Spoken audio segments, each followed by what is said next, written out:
Hi guys, my name's Tristan from ZebraInvest, and today I want to go through a cracking video, something that should be really helpful and useful if you're out there trying to add significant amount of value to your projects and your property investments. So what is it? You can see on my little screen here already, I'm just going to run through how you can find an awesome architect or planning consultant, and how I've recently tried to do this to make sure I can find a few different deals and make sure that they stack every time. And it's always great that there's 4 different ways to kind of do this, and I'm going to quickly run through those with you, and also do one deeper dive to show you how you can actually find someone who's really going to help your business move forwards and get some fantastic deals going along the line. So what we can see here is I've come up with a few little ones, and some of these might seem really obvious, but it's not necessarily. You might not have thought about the last one. So obviously you can head straight over to something like Google, and you're just going to search architect, I don't know, say Norwich, for example. And there you're going to have a whole host of different architects all come up in front of you. And obviously you can then take a look through their reviews to get a good idea whether they're any good, but you're not going to know anything about their prices, roughly how well they've worked, what they've achieved in the past this way. So it's a simple way to be able to find a few different architects or people in your area and to be able to kind of get going. But it's not necessarily going to be the best way to do it. So the other side of things that I've done is, when you take a look, is ask for recommendations. So again, this might sound really obvious, but if you're doing networking like I do networking online, whether we're attending something like PIN, or I've also done BNI networking as well, and I found BNI absolutely fantastic, where I actually got introduced by one person, and then out of that, I ended up getting an architect, a surveyor, someone who can help with finance, and I've also ended up with a couple of people offering to do JV partnerships with me as well. So I've managed to get a whole power team out of just doing networking there. But if you were, say, on a PIN call, so Property Investors Network, or you were at, say, Partners in Property, you could then turn and chat them and see who's had a good experience, who's got something else across the line in the area, and you can be able to find an architect you can then work with, have a chat with them, get a bit of a feel for them, and then see if you can go from there. So that's a really simple way of something you do just through asking someone. The other side of it is Facebook, and this might sound a little bit weird, but I'm sure you would have seen that there's lots of great property groups on Facebook, like All About Property. There's the Progressive Property Group, and then there's also another PIN one as well, and there's a few other independent groups on there as well, like Blue Oak, and they're fantastic places. We've got people with an absolute wealth of information and knowledge who are willing to share. And the same also goes, and I can quickly show you this one, but if you have a look on, say, like Facebook, there's usually local property groups and meets who you can do something like the same. So, for example, Norwich Property Meet here is a group just for people in Norwich, but it means that people can then post up and explain what they're looking to do, what they're up to, and also ask for advice from other people in the area. But the final one, but the most powerful one, I think, is using planning portals. And the reason being is you can then go through applications that someone's put in live, and you see which ones have actually performed, who's actually achieved planning permission.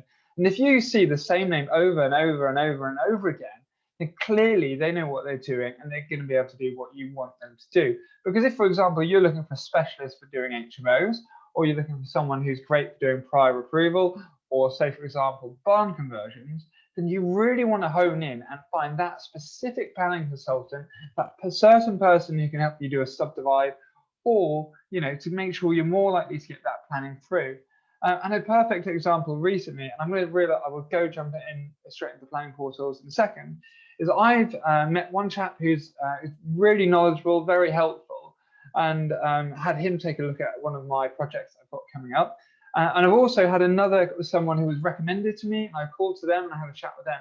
But each of them had a different idea. And one just turned and said, well, Tristan, you're never going to get planning permission, never in a million years. And then the next one said, well, actually, you can use permitted development rights on some of those buildings, and you'd be able to convert those. And then I've then spoken to someone else in permitted development, and they're like, well, actually, if we use a few different classes and mix it all together, we should be able to get probably about 10 different properties on this site. So I'll show you how I did it, because that's how you can actually do something that's actionable. So, for example, if we were going over to, let's go to Southampton, But you can usually just Google, say, for example, Southampton planning. And then what's going to come up is the Southampton Gov website, usually on the top here. And then they have something usually called public access or similar. So you can see here that you've got keyword reference or something that you want to enter. And you can do it one way where you could simply search HMO, for example. And then sometimes it says there's going to be too many results. You could do, say, a C4, and then you're going to see it again. Or if we then go into something called advanced, you can then usually kind of go down by the type of application that's been made. So you could turn and say, look, I only want something where it's been prior approval, and B8 storage to C3, that's where it would have been prior approval. And then you've got office to residential. So for example, if we're just clicking on that one, here it's going to be coming, look, prior approval, change of use from office to 5 flats. And you can just go through these and you can be able to see, look, who's putting these applications in. And we're only going to go, I've realized I've just clicked one there where it says refused. But you can simply go through those and you find anyone who's got on their further information or in the contact section, you can see here, look, this is Richard. Richard's got that one through. We then go to further information. Sorry, I should have gone to contacts. Here you've got Richard again. He's getting that through. Further information, contacts. This time, different chap dealing with it. You can start taking a look through and you see, look, there's certain people who are clearly quite good at this. And then you can just reach out to them and you've already got their contact details and they're clearly an agent looking to help you. So, and the same goes for, look, if I turn around and gone back and I did, let's say we do a different search here. And again, we want a different application type. But you can see all the different, they've got prior approvals all coming all the way down here. And you can just choose someone by if you wanted to do that. Or the other side of it is, as I said earlier, say, for example, you want a lawful development certificate, full development. Then you might just search lawful development. And again, it's saying there's too many results.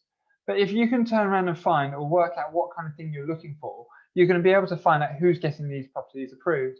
And I mean, the perfect example for me the other day, I was looking for one in Broadlands Council. So Broadlands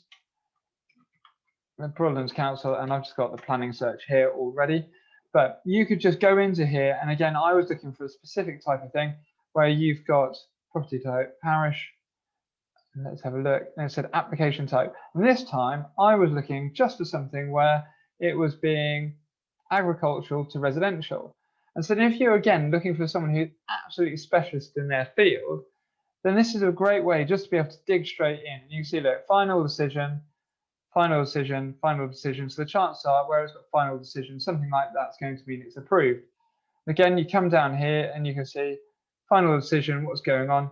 They've got, this is a little bit more complicated to open up their system, but you click view related documents and then you can click on the decision. So you can see what the outcome was, whether it was approved. There you go, approval is granted.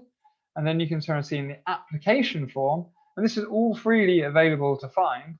You can find out Mr. Haynes from Bidwell's, he was the agent on that one. And again, here we go, we'll look at another one.